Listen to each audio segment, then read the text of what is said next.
اللہ والوں کی دنیا عجیب ہوتی ہے، خوف آخرت میں اپنے آپ کو مستغرق رکھتے ہیں، فکر آخرت میں لگے رہتے ہیں۔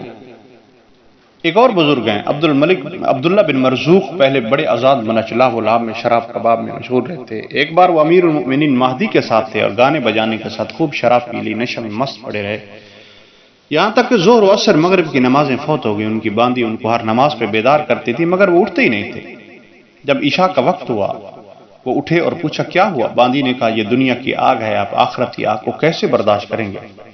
یہ سن کر وہ خوب روتے رہے اور اٹھ کر نماز پڑھی۔ باندی کی بات ان کے دل میں اثر کر گئی، وہ سمجھ گئے کہ نجات تو صرف اسی میں ہے، میں یہ سارے کام چھوڑ دوں جس میں مبتلا ہوں۔ لہٰذا انہوں نے اپنی ساری باندیوں کو آزاد کر دیا، جن جن سے معاملات تھے ان سے معاملات صاف کیے، جو باقی مال بچا اس کو صدقہ کر دیا، اور ترکاری اور سبزی بیچ کر پھر یہ گزارا کرنے لگے۔ ان لوگوں کو یہ خوف آخرت تھا۔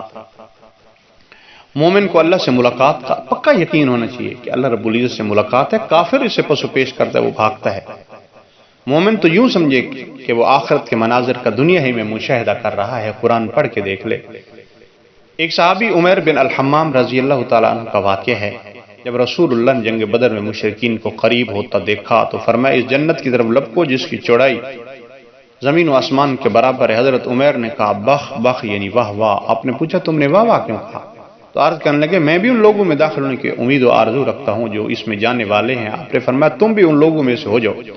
پھر وہ اپنی تھیلی سے کھجوریں نکال کر کھانے لگے، پھر کہا لئن انا حییت حتی آکل تمراتی ھذہ انا لحیات طویلہ، مسلم کی روایت ہے اگر میں میرے کھجور کو کھانے تک میں زندہ رہا تو یہ لمبی تو بڑی زندگی ہے، انہا لحیات طویلہ، اور یہ کہہ پھر میدان جنگ میں گئے، لڑتے لڑتے شہید ہو گئے۔ مطلب یہ ہے کہ آخرت کا ایسا یقین تھا کہ کھجوروں کے کھانے تک کا وقت بھی ان کو دنیا میں زیادہ اور طویل لگ رہا تھا، اس کے مقابلے میں ان کو جنت بالکل سامنے نظر آ رہی تھی، گویا کہ وہ آنکھوں سے دیکھ رہے ہیں۔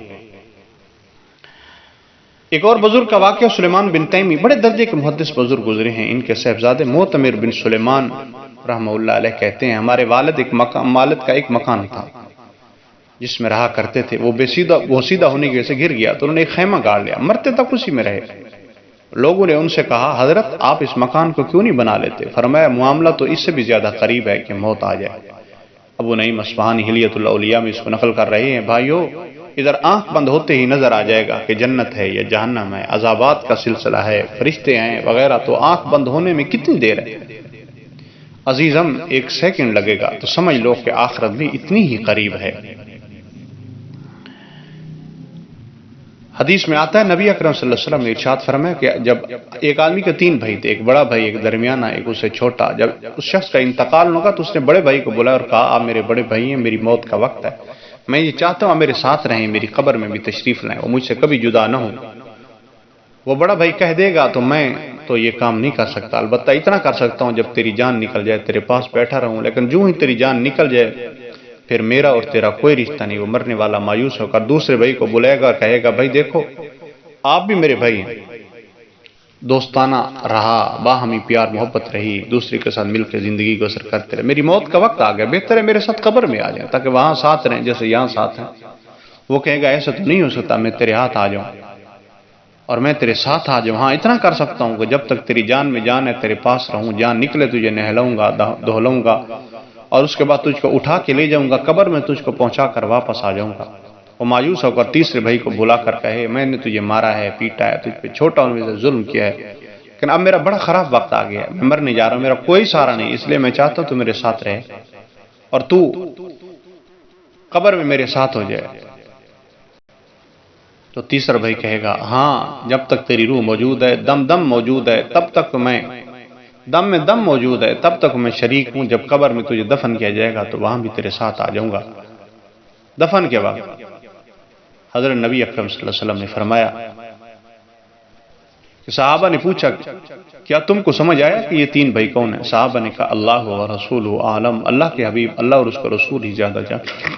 آپ نے فرمایا آدمی کا پہلا بھائی اس سے مال و دولت مراد ہے، جب آدمی اس سے کہے میرے ساتھ قبر میں چل تو مال و دولت یہ کہے گا نہیں میں تیرے ساتھ نہیں آ سکتی، ہاں جب تک تیری جان میں جان ہے میں تیرے ساتھ جان نکل گئی تیرا میرا کوئی رشتہ نہیں، روح نکلتے ہی میں کسی اور کا ہو جاؤں گا۔ اور دوسرے لوگ ہڑپ کرنے کو تیار بیٹھے ہیں، بلکہ ایسے واقعات بھی آج کل پیش آ رہے ہیں، ادھر روح قبض ہوئی، ادھر مال کے جھگڑے کہ مجھے یہ ملے تجھے یہ ملے، تو یہ بڑا بھائی مال ہے۔ اور فرمایا دوسرے بھائی سے مراد دراصل رشتہ دار ہیں، دوست احباب ہیں، یہ آدمی کے ساتھ اس وقت تک رہتے ہیں جب تک قبر میں اس کو دفن کیا جاتا ہے، لیکن قبر میں دفن ہوتے ہی سب واپس آ جاتے ہیں۔ اور تیسرا چھوٹا بھائی ہے، فرمایا یہ تیسرے بھائی سے مراد اس کے اچھے یا برے اعمال ہیں۔ کتاب الامثال محدث رامہ ہرمزی رحمہ اللہ علیہ نے اس کو نقل کیا ہے، اور اسی طرح ایک حدیث میں اسی مضمون کو اسی طرح مختصر کر کے بیان کیا ہے کہ میت کے ساتھ 3 چیزیں جاتی ہیں، 2 واپس لوٹ جاتی ہیں، ایک اسی کے ساتھ دفن رہ جاتی ہے، اس کے اہل و عیال، اس کا مال اور اس کا عمل۔ اہل و عیال مال واپس چلے جاتے ہیں، عمل اس کے ساتھ رہتا ہے۔ الغرض قبر میں صرف اعمال ہی ساتھ جائیں گے، کوئی چیز ساتھ نہیں جائیں گے۔ اس لیے قبر کے حالات ہر وقت انسان کے سامنے ہونی چاہیے کہ لا محالہ میرے ساتھ کیا گزرے گی، میں اللہ رب العزت کو کیا جواب دوں گا، میرے ساتھ کیا گزرے گی، ان چیزوں کا خیال رکھنا چاہیے اور قبر کی تیاری میں لگنا چاہیے۔ اللہ رب العزت نے اس لیے موت کا تذکرہ پہلے فرمایا، الذی خلق الموت والحیات، موت کو مقدم رکھا کہ موت کو ہمیشہ یاد رکھنا۔